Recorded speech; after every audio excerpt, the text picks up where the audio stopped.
Иако се приближува крајот на првото полугодие, многу училишта се уште немаат книги. Учениците се принудени да учат од скрипти. Министерот за образование Арбер Адемикој во неколку наврати изјавуваше дека учебници ќе стигнат во рацете на основците месецов. Сега бара разбирање затоа што јавните набавки биле сложени. Иако сме пред крајот на првото полугодие, е позитивен момент ако имаме успешна јавна набавка. Зошто? Велам, бидејќи учебниците се печатат, се дистрибуират за употреба максимално до 5 години.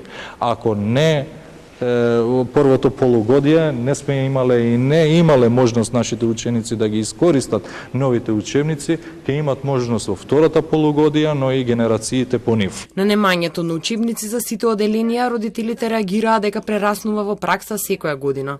Во меѓувреме тие имаат дополнителни трошоци за копирање на лекциите. Старите учебници се шкртани со грешки, затоа што оштетените книги не се заменети со нови 5 години.